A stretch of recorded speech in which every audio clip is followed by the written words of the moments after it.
1 kWh is equal to 1 kWh कितनी energy होती है वो हमें बताना है, ठीक है। 1 kWh, ठीक। तो 1 kW मतलब 1000 वाट, 1000 वाट का मतलब हो गया 1000 जूल पर सेकेंड। और इस पावर की चीज़ 1 घंटे तक चलाई है, 1 kWh। 1 घंटे का मतलब होता है 3600 सेकेंड्स। तो ये टोटल एनर्जी हो गई। सेकंड से सेकंड कैंसिल आउट हो जाएगा, तो ये आपके आ जाएगी 36 × 10⁵ joule, A part. If R1 and R2 are respectively the filament resistance of 200 watt valve and 100 watt valve designed to operate on the same voltage, तो R1 और R2 के बारे में आपसे पूछ रहे हैं। वोल्टेज सेम है, वोल्टेज सेम है तो P का फॉर्मूला लाएंगे हम V²/R। वोल्टेज आपका सेम है, तो वोल्टेज सेम है, इसका मतलब P1/P2 जो बनेगा वो आपका बनेगा R2/R1। पहले की पावर है 200 वाट और दूसरे की पावर है 100 वाट, तो ये दूसरे का रेजिस्टेंस अपॉन पहले का रेजिस्टेंस। तो ये यहाँ से समझ में आया कि सेकंड का जो रेजिस्टेंस है वो फर्स्ट के रेजिस्टेंस का डबल है। R2 is 2 times R1, R2 is 2 times R1, B part.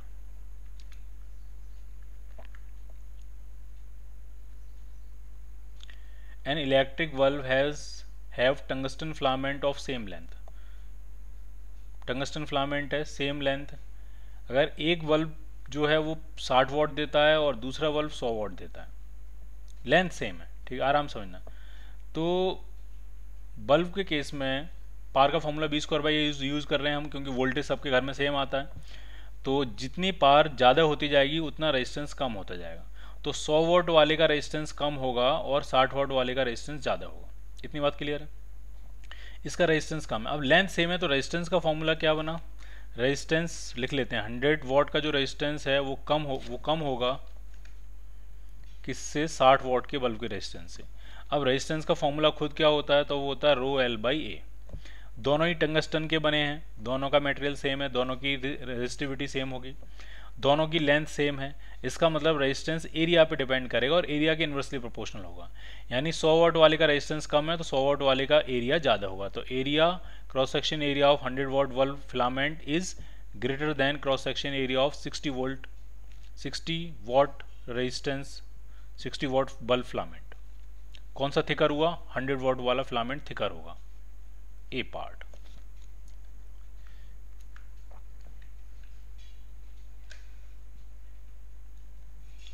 Three identical bulbs are connected in series and these together dissipate a power P। तीन आइडेंटिकल बल्ब सीरीज में connect करें और तीनों मिल के power P produce कर रहे हैं। अब क्या किया हमने, now the bulbs are connected in parallel, तीनों के तीनों उठा के पैरेलल में कनेक्ट कर दिए, तो पावर कितनी डेसिपेट करेंगे ये आपसे पूछ रहे हैं। तो आराम से समझिए आप, तीन रेजिस्टेंस आपने सीरीज में लगाए, बल्ब मतलब प्योर रेजिस्टेंस, और उससे कुछ बैटरी लगाई, V वोल्ट की बैटरी लगाई मान लिया आपने। तीनों बल्ब का रेजिस्टेंस R और R आइडेंटिकल है, ठीक है। तो नेट रेजिस्टेंस 3R हो जाएगा। तो नेट जो पावर है तो वो बनेगी V²/3R और इसका नाम दिया गया है P, ये P। अब अगर तीनों पैरेलल में कनेक्ट हो जाएंगे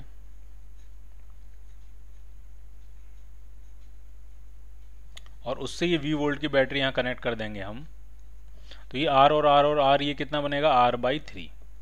तो अब जो पावर डेसिपेट होगी वो हो जाएगी V²/R/3। तो ये 3 ऊपर आ गया और इसकी पावर कितनी होगी आपको निकालना है, इसको हम P डैश कहते हैं, ये बन जाएगी। तो आप डिवाइड कर लो simple, P dash upon P। P dash upon P जब आप डिवाइड करोगे तो मेरे हिसाब से सब कुछ कैंसिल आउट होकर 9 आ जाएगा। इसका मतलब दूसरे केस में जो पावर होगी वो पहले केस की 9 टाइम्स हो जाएगी, C part. 2 valves of wattage, watt दिया है 40 वॉट एंड 100 वॉट, कितने वोल्ट पे, 220 वोल्ट पे। एक की पावर है 40 वॉट और एक की पावर है 100 वॉट, दोनों ही 220 वोल्ट के। अब इनको सीरीज में कनेक्ट करके 440 वोल्ट के अक्रॉस कनेक्ट कर दिया। तो ये पूछ रहे हैं कौन सा फ्यूज़ होगा, कोई फ्यूज़ नहीं होगा, क्या होगा, वो सारी चीज़ें पूछ रहे हैं, ठीक। तो समझिए ज़रा इसको ढंग से। देखिए, एक बल्ब था 40 वॉट 220 वोल्ट पे, और दूसरा बल्ब था 100 वॉट 220 वोल्ट पे। तो अगर मैं रेजिस्टेंस पूछूं तो रेजिस्टेंस हम देख चुके हैं, जिसका वोल्टेज ज़्यादा होता है उसका रेजिस्टेंस कम होगा। यानी अगर इसका रेजिस्टेंस मैं कहूँ R40 और इसका रेजिस्टेंस मैं कहूँ R100, तो ऑब्वियसली 100 वाले का रेजिस्टेंस कम होगा। पक्की बात, ठीक। अब हमने इसके अक्रॉस टोटल 440 वोल्ट कनेक्ट कर दिया। अगर ये दोनों रेजिस्टेंस बराबर होते, अब ढंग से समझना, अगर ये दोनों के वॉट बराबर होते तो दोनों के रेजिस्टेंस बराबर होते, दोनों के रेजिस्टेंस बराबर होते तो ये वोल्टेज जो है वो बराबर बराबर बढ़ जाता। क्यों? क्योंकि सीरीज में करंट सेम होता है, और अगर रेजिस्टेंस भी सेम होता तो पोटेंशियल भी सेम होता, तो ये 440 वोल्ट का पोटेंशियल जो है वो बराबर बराबर डिस्ट्रीब्यूट हो जाता। इसको भी मिल जाता 220 वोल्ट, इसको भी मिल जाता 220 वोल्ट, और दोनों ही फ्यूज नहीं होते, क्योंकि 220 वोल्ट तो रेटिंग ही है, 220 वोल्ट पे वो ढंग से काम करेंगे। बट 40 वॉट वाले का रेजिस्टेंस ज़्यादा है, तो इसके क्रॉस पोटेंशियल 220 वोल्ट से ज़्यादा हो जाएगा, और इसके क्रॉस पोटेंशियल 220 वोल्ट से कम हो जाएगा। तो जैसे ही इसके क्रॉस 220 से ज़्यादा होगा, ये 40 वॉट वाला बल्ब फ्यूज हो जाएगा। तो इसका आंसर क्या बनेगा? A part. क्लियर?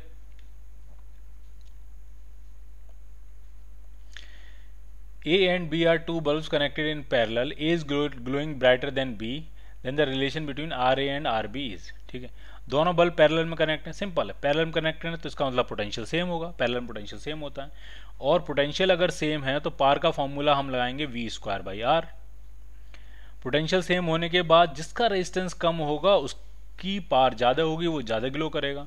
और A is glowing brighter then B, A ज़्यादा तेजी से ग्लो कर रहा है, इसका मतलब A का रेजिस्टेंस कम होगा B से। सो your answer is B part.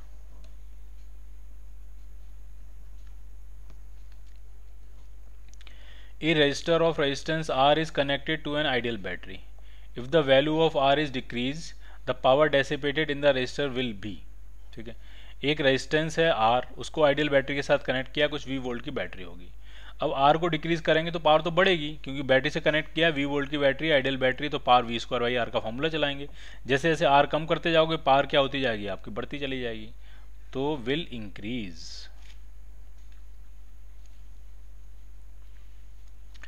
To resistor R and 2R are connected in series in an electric circuit. एक R और 2R को सीरीज में कनेक्ट किया इलेक्ट्रिक सर्किट में, एक R है और एक 2R है। थर्मल एनर्जी पूछ रहे हैं कि थर्मल एनर्जी का रेशियो बताओ। जब सीरीज में कनेक्ट है तो सीरीज में करंट सेम होगी, जो इसमें करंट जाएगी वो इसमें करंट जाएगी। तो अब पावर का जो फॉर्मूला लगाएंगे हम लगाएंगे I²R, और करंट सेम है, इसका मतलब पावर रेजिस्टेंस के डायरेक्टली प्रोपोर्शनल हो जाएगी। और रेजिस्टेंस का रेशियो अगर 1:2 है तो पावर का रेशियो भी 1:2 होगा, तो हीट का रेशियो भी 1:2 होगा। So your answer is A part.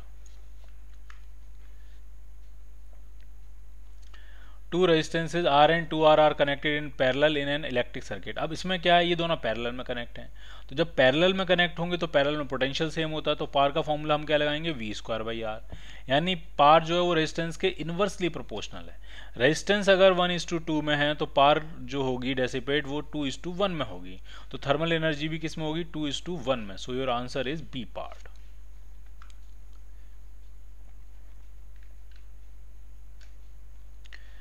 Two electric bulbs, one is 200 volt 40 watt and another is 200 volt 100 watt are connected in series to a 200 volt line। ठीक, तो मैं बना देता हूं, सीरीज में कनेक्ट है, दोनों के वोल्टेज 200 वोल्ट पे, ये 40 वाट प्रोड्यूस करता है और ये 100 वाट प्रोड्यूस करता है। ठीक, तो इसका मतलब 40 वाट वाले का रेजिस्टेंस ज़्यादा होगा, तभी वो कम पावर प्रोड्यूस कर रहा है। तो R40 जो है वो ज़्यादा होगी किससे? R100 से। अब दोनों को मिला के आपने 200 वोल्ट लगा दिया, तो मेरा लॉजिक फिर से वही रहेगा। अगर ऊपर वाले दोनों रेजिस्टेंस सेम होते, अगर ये दोनों रेजिस्टेंस सेम होते, सीरीज में करंट सेम होती है ही, रेजिस्टेंस भी अगर सेम होते तो पोटेंशियल भी आधा आधा बढ़ जाता। बट पहले वाले का रेजिस्टेंस ज़्यादा है तो ये अपने अक्रॉस ज़्यादा पोटेंशियल सस्टेन करेगा। तो 40 वाट वाला जो है वो 100 वोल्ट से ज़्यादा पोटेंशियल सस्टेन करेगा, और ये वाला 100 वोल्ट से कम पोटेंशियल सस्टेन करेगा। 40 वाट के अक्रॉस पोटेंशियल ज़्यादा होगा, 100 वोल्ट के अक्रॉस पोटेंशियल कम होगा। तो आंसर क्या बनेगा आपका? C part.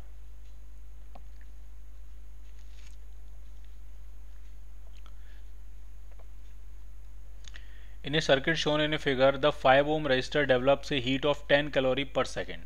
ये 5 ओम का रेजिस्टर जो है, इसमें जो हीट डेसिपेट हो रही है टाइम के साथ, जो पार है वो है 10 कैलोरी पर सेकेंड के रेट से पार डेसिपेट हो रही है। तो इसकी पार दी हुई है आपको कितनी, 10 कैलोरी पर सेकेंड। ठीक, अब आपसे पूछ रहे हैं कि ये जो 2 ओम वाला है इसमें कितनी पार डेसिपेट होगी। ठीक, तो आप आराम से समझिए, ये 5 ओम है, गुड। ऊपर वालों का जो नेट है वो 15 ओम है, क्लियर, आराम समझते जाइए। ये दोनों पैरेलल में है, पैरेलल में अगर होते हैं तो पोटेंशियल सेम होता है, तो पार का फॉर्मूला चलेगा V²/R, पोटेंशियल सेम है। अब पार रेजिस्टेंस के इनवर्सली प्रोपोर्शनल है, रेजिस्टेंस का रेशियो है 3:1, ऊपर 15 नीचे 5, 3:1, तो पार का रेशियो होगा 1:3। और जो 3 वाले में प्रोड्यूस हो रही है पार, वो आपकी 10 कैलोरी पर सेकेंड है। तो 1 वाले में कितनी प्रोड्यूस होगी, तो वो 10/3 हो जाएगी, 1/3 उसका। ये 1 है, ये 3 है, अगर 3 10 है तो 1 कितना होगा, 10/3 कैलोरी पर सेकेंड। ये इसमें पावर प्रोड्यूस हो जाएगी। तो इसमें कितनी पावर प्रोड्यूस हुई, इसमें अगर दोनों में पूछा जाए दोनों में टोटल कितनी पावर प्रोड्यूस हो जाएगी, तो हो जाएगी 10/3 कैलोरी पर सेकेंड। ठीक, अब आगे समझते हैं। अगर हम इन दोनों का नेट रेजिस्टेंस निकाल रहे हैं तो ऊपर वाले का तो है 15, नीचे वाले का है 5, और इन दोनों को पैरेलल में अगर ऐड करें तो ये बनेगा 15 × 5/15 + 5 मतलब 20। तो ये कैंसिल आउट हुआ 4 टाइम्स, तो ये आ जाएगा 15/4 ओम। ठीक, बट हमें इसकी जरूरत नहीं पड़ेगी, हमें तो सिर्फ ये पूछा गया है कि 2 ओम में कितनी पूछी, इसमें पूछ रहे हैं, हम ऊपर वाले में नहीं पूछ रहे, नहीं टोटल पूछ रहे हैं। तो 2 ओम का निकालने का और भी आसान तरीका, देखिए कैसे करेंगे इसको। इसमें कितनी जा रही है, 10 कैलोरी पर सेकेंड। आप चाहो तो इसको जूल में कन्वर्ट कर लो, या आंसर अगर कैलोरी में रखोगे तो कैलोरी में रहने देते हैं। ठीक है, तो अगर इसमें करंट आई फ्लो हो रही है, आई मान लिया मैंने, इसमें आई करंट फ्लो हो रही है, तो पी का फॉर्मूला लगाएंगे हम I²R। क्लियर है, ठीक है, I²R, R कितना है 5, तो जो I² की वैल्यू आ जाएगी वो आ जाएगी 10/5 मतलब 2 वैल्यू आ जाएगी। I² की कहीं वैल्यू जरूरत पड़ेगी तो 2 डालेंगे। अब यूनिट्स के चक्कर में नहीं पड़ते, फाइनल आंसर कैलोरी में ही आएगा। ठीक, अब मैं आपसे ये कहता हूँ कि ऊपर का जो रेजिस्टेंस था वो कितना था, 15 ओम, नीचे का 5 है, दोनों पैरेलल में, potential same, potential same V=IR। हम ऊपर करंट निकालने की कोशिश कर रहे हैं, पोटेंशियल आपका सेम है, तो I रेजिस्टेंस के इन्वर्सली प्रोपोर्शनल हो जाएगा।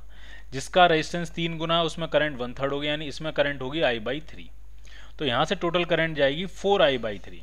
तो इसमें जो हीट डेसिपेट होगी वो आपकी हो जाएगी 4I/3 का स्क्वायर, I² × R, R कितना है 2, तो ये बना 16/9, I² की वैल्यू 2 है, इंटू 2, तो ये आपका आ जाएगा 16 4 जा 64/9 कैलोरी पर सेकेंड। तो 8 पॉइंट समथिंग, नहीं 7 पॉइंट समथिंग कुछ आंसर बनेगा आपका।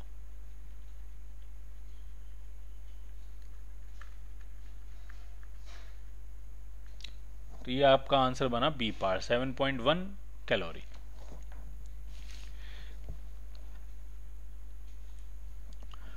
To wires A and B of same material and mass, material भी सेम है इसका मतलब रेजिस्टिविटी सेम है, मास सेम है इसका मतलब वॉल्यूम भी सेम होगा। हैव देयर लेंथ, लेंथ का रेशियो दिया 1:2। ठीक, लेंथ अगर पहले की L है तो इसकी कितनी होगी 2L। On connecting them one at a time to the same source of potential, same voltage उनके बीच में अप्लाई किया, रेजिस्टिविटी दोनों की सेम है, वॉल्यूम दोनों का सेम है। तो रेजिस्टेंस की अगर हम बात करें तो रेजिस्टेंस का फॉर्मूला होता है ρL/A, बट अगर वॉल्यूम सेम है तो हम क्या करेंगे, L से ऊपर L से नीचे मल्टीप्लाई, ये तो वॉल्यूम हो गया, ये वॉल्यूम होगा सेम, तो रेजिस्टेंस लेंथ के स्क्वायर के प्रोपोर्शनल हो गया। तो अगर इस पहले वाले का रेजिस्टेंस अगर R है तो दूसरे वाले का रेजिस्टेंस लेंथ डबल करने से 4R हो जाएगा, और वोल्टेज दोनों में सेम है। तो पहले केस में पावर अगर V²/R होगी तो दूसरे केस की पावर V²/4R होगी। ठीक, तो बी वाले पार्ट में हीट डेसिपेशन दिया है, V²/4R की वैल्यू आपको दी है, क्वेश्चन पढ़ लेना आप, 2.5 वॉट। तो ए वाले पार्ट में कितना हीट डेसिपेशन होगा वो आपसे पूछ रहे हैं, तो इससे 4 गुना होगा, तो ये कितना हो जाएगा, ये हो जाएगा 10 what. So your answer is D part.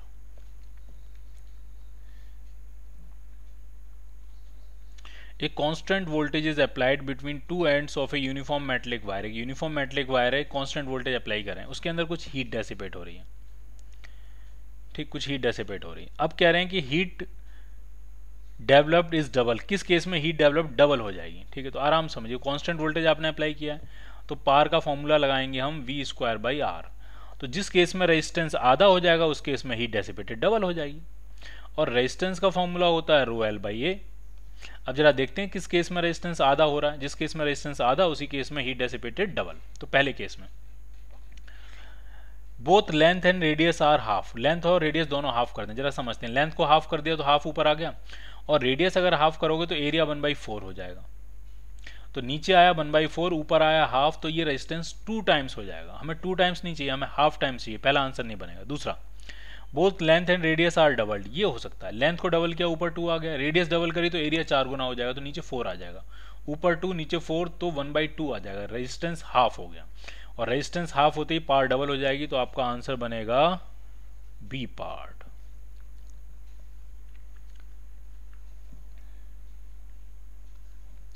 A cell of EMF E and internal resistance small r drives a current I through an external resistance capital R। ठीक, ड्रॉ कर लेते हैं। एक सेल है, उसका EMF E है, उसके साथ एक इंटरनल रेजिस्टेंस है, और वो एक एक्सटर्नल रेजिस्टेंस में करंट फ्लो करा रहा है। EMF E है, इंटरनल रेजिस्टेंस स्मॉल r है, एक्सटर्नल रेजिस्टेंस कैपिटल R है, और करंट कितनी फ्लो हो रही है इसमें I। ठीक, सेल कितनी पावर सप्लाई कर रहा है, हमें ये पूछा गया है कि इसमें कौन सा सही है कौन सा गलत है, तो आराम समझते हैं। सेल कितनी पावर सप्लाई कर रहा है, तो सेल का ईएमएफ है ई और आई करंट निकल रही है, तो फॉर्मूला जो आएगा वी आई जो होता है, ईएमएफ ई के अक्रॉस आई करंट पास करा रहा है, तो कितनी पावर सप्लाई कर रहा होगा, तो ई इंटू आई ही पावर सप्लाई कर रहा होगा, तो पहला ऑप्शन करेक्ट है। दूसरा, heat produce in capital R, क्या ई आई के बराबर ही हीट कैपिटल आर में प्रोड्यूस होगी, नहीं होगी, क्योंकि जितनी सेल जितनी ये बैटरी जितना वर्क करेगी वो जो हीट में कन्वर्ट होगा, तो कुछ हीट तो एक्सटर्नल रेजिस्टेंस में कन्वर्ट होगी और कुछ हिस्सा उस हीट का उसकी सेल के अंदर जो इंटरनल रेजिस्टेंस है उसमें डेसिपेट होगा। तो जितनी वो हीट सप्लाई कर रही है, जितनी वो पावर सप्लाई कर रही है, जितनी एनर्जी सप्लाई कर रही है सेल ई आई के बराबर, तो पूरी की पूरी एक्सटर्नल रेजिस्टेंस में डेसिपेट नहीं होगी, कुछ एक्सटर्नल में होगी कुछ इंटरनल में होगी, तो बी पार्ट आंसर सही नहीं होगा। अब जरा सी पार्ट पे आते हैं कि सी पार्ट के बारे में क्या कहते हैं। ठीक, सी पार्ट में कह रहे हैं कि इसमें होगी कितनी, जरा ये बताओ। तो पहले हम निकाल रहे हैं करंट। ठीक है, करंट कितना आएगा, तो करंट आएगा E upon R plus R, ये करंट हो जाएगी। और जो हीट डेसिपेट होगी, जो हीट प्रोड्यूस होगी, जो पावर होगी, उसका फॉर्मूला आप वी आई भी लगा सकते हो, आई स्क्वायर आर भी लगा सकते हो। तो जैसा मुझे दिख रहा है यहाँ पे, ये जो पैटर्न मुझे दिख रहा है, तो मैं लगा रहा हूँ इसमें आई स्क्वायर आर। और ऐसा मैंने क्यों किया वो समझना, मुझे वो पैटर्न से मैच कराना है। और एक आई अलग कर लिया और एक आई आर अलग कर लिया, क्योंकि मुझे एक आई आर यहाँ अलग दिखाई दे रहा है। ठीक, और एक आई की जगह आई की वैल्यू डाल देते हैं, तो वो है E upon capital R plus small R, और दूसरा आई हमने ऐसे ही लिखा रहने दिया और आर भी ऐसे ही लिखा रहने दिया। ठीक है, तो ये आपका आंसर सी पार्ट वाला भी करेक्ट है। तो इसमें दो आंसर करेक्ट हैं, ए भी करेक्ट है और सी भी करेक्ट है, so your answer is D part.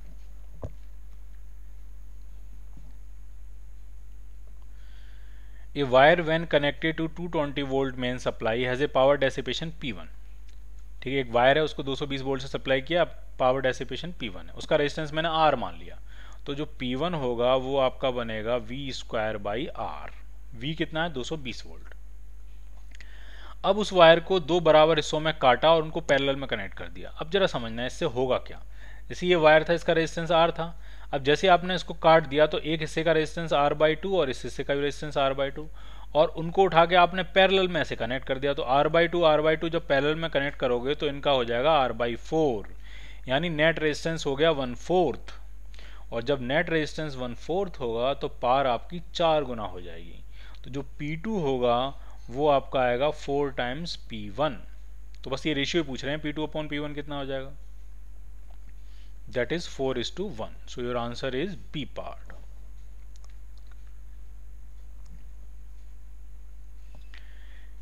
if in the circuit power dissipation is 150 watt, ठीक है, पावर डेसिपेशन कितना है, 150 वाट है पूरे सर्किट में, तो आर के बारे में पूछ रहे हैं कितना होगा।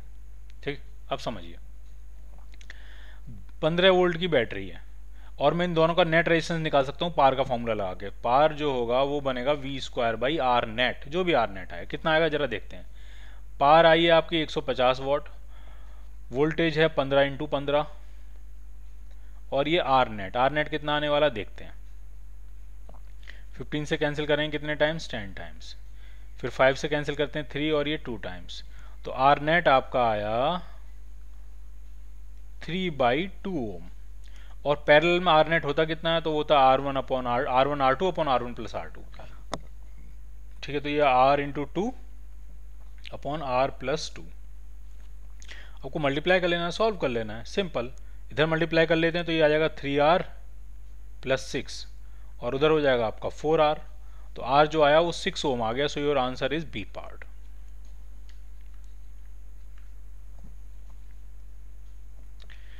In the circuit shown, 3 identical light bulbs are connected to a battery। 3 identical light bulbs हैं, इनको हमने इस तरह से कनेक्ट करके बैटरी से कनेक्ट किया है। और ब्राइटनेस पूछ रहे हैं कि किसकी सबसे ज़्यादा होगी, किसकी कम होगी, क्या होगा। तो एक बात तो पक्की है कि बी और सी पैरेलल में, इनके क्रॉस पोटेंशियल सेम है, आइडेंटिकल बल्ब हैं, रेजिस्टेंस भी सेम होगा, पोटेंशियल भी सेम है, तो इनकी ब्राइटनेस भी सेम होगी, हीट डेसिपेशन भी सेम होगा, पावर भी सेम होगी, सब कुछ सेम होगा इनमें। करंट भी सेम फ्लो करेगी, वोल्टेज भी सेम है ही पैरेलल में, सब कुछ सेम होगा। तो बी और सी की ब्राइटनेस तो बराबर होगी। तो बी और सी इसमें भी बराबर है, बी और सी यहाँ भी बराबर है, बी और सी यहाँ भी बराबर है, डी पार्ट आंसर नहीं बनेगा। अब जरा ए से कंपेयर करते हैं। मैं आपसे ये कह रहा हूँ कि जो करंट बी में जा रही है, जो करंट सी में जा रही है, उन दोनों का सम ए में जाएगा। यानी अगर बी में करंट आई फ्लो हो रही है, सी में करंट आई फ्लो हो रही है, तो ए में करंट डबल फ्लो होगी, 2i फ्लो होगी। तो ए की ब्राइटनेस सबसे ज़्यादा होगी। तो ए की ब्राइटनेस सबसे ज़्यादा है और बी और सी की बराबर है। So your answer is B part.